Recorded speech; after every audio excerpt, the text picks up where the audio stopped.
চট্টগ্রামের বাকলিয়ায় ৪ বছরের এক শিশুকে ধর্ষণের ঘটনায় এলাকায় রণক্ষেত্র। অভিযুক্ত যুবক মনিকে আটকের সময় স্থানীয় জনতার সঙ্গে পুলিশের দফায় দফায় সংঘর্ষ, ইটপাটকেল নিক্ষেপ ও পুলিশের গাড়িতে অগ্নিসংযোগের ঘটনায় জনমনে তীব্র আতঙ্ক ও ক্ষোভের সৃষ্টি হয়েছে। বাকলিয়া চেয়ারম্যান ঘাটা এলাকার এক ডেকোরেশন দোকানের কর্মচারী মনি ৪ বছরের এক শিশুকে দোকানে ডেকে নিয়ে পাশবিক নির্যাতন চালায়। বিষয়টি জানাজানি হওয়ার পর শত শত স্থানীয় বাসিন্দা বিসমিল্লাহ মেনশন এলাকায় ঘিরে ফেলেন এবং অভিযুক্তের শাস্তির দাবিতে বিক্ষোভে ফেটে পড়েন। পুলিশ অভিযুক্তকে হেফাজতে নিতে চাইলে উত্তেজিত জনতা বাধা দেয়। পরিস্থিতির নিয়ন্ত্রণে আনতে গিয়ে পুলিশ ও স্থানীয়দের মধ্যে সংঘর্ষ বাধে, যা দীর্ঘ সময় স্থায়ী হয়। রণক্ষেত্র পরিস্থিতি সামাল দিতে হিমশিম খেতে হয় আইনশৃঙ্খলা বাহিনীকে। সংঘর্ষে সাংবাদিক ও পুলিশ সদস্য সহ অন্তত ১৫ জন আহত হয়েছেন এবং চট্টগ্রাম মহাসড়কে যান চলাচল সম্পূর্ণ বন্ধ হয়ে যায়।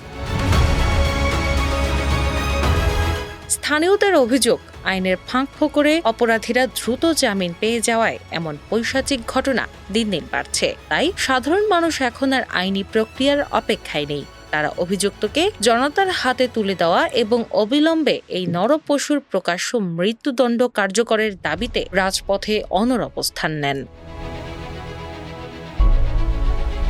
যৌন নিপীড়নের অভিযোগে অভিযুক্ত যুবককে ঘিরে বৃহস্পতিবার প্রায় ৬ ঘণ্টা উত্তেজনা চলে। বিকেল ৪:৩০ থেকে স্থানীয়রা অভিযুক্তকে নিজেদের হাতে তুলে দেওয়ার দাবিতে পুলিশকে অবরুদ্ধ করে রাখে।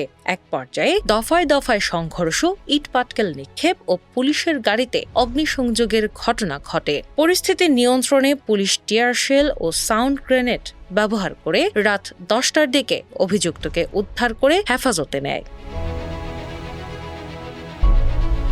হাসপাতালের বিছানায় শুয়ে থাকা অবুঝ শিশুটির যন্ত্রণাকাতর কণ্ঠ থেকে যখন আর্তনাদ ভেসে আসে, ওকে ছেড়ে দিও না, ওকে মারো, তখন একজন অসহায় মায়ের বুক ফেটে কান্না ছাড়া আর কিছুই করার থাকে না। যে মেয়েটি এখনো স্কুলের গণ্ডিও পেরোয়নি, তাকে এমন নিষ্ঠুরতার শিকার হতে দেখে মা আজ বিচার প্রার্থী সরকারের দ্বারে। তিনি শুধু এই পৈশাচিক ঘটনার কঠোর বিচারই চান না, বরং প্রতিটি মা যেন তাদের সন্তানকে নিরাপদে রাখতে পারে এবং কোনো নরপশু যেন আর কোনো শিশুর শৈশব এভাবে নষ্ট করতে না পারে, সেই নিশ্চয়তাটুকু খুঁজছেন।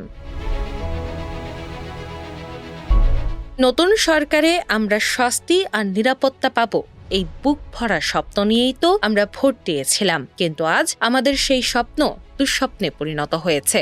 সরকার যদি কালকেই ওকে ফাঁসি দিত, তবে আজ অন্তত নিশ্চিন্তে ঘুমাতে পারতাম। চট্টগ্রামের বাকলিয়ায় ৪ বছরের নাতনিকে নির্যাতনের ঘটনায় বিচার প্রার্থী বৃদ্ধা নানির কণ্ঠে ফুটে উঠেছে এক গভীর হাহাকার ও চরম নিরাপত্তাহীনতা। নিজের আদরের নাতনিকে যে নরপশু শারীরিক ও মানসিকভাবে ক্ষতবিক্ষত করেছে, তাকে দ্রুত আইনের আওতায় এনে দৃষ্টান্তমূলক শাস্তির দাবিতে সোচ্চার হয়ে তিনি প্রশ্ন তুলেছেন, প্রশাসন কি টাকার বিনিময়ে অপরাধীদের ছেড়ে দেয়?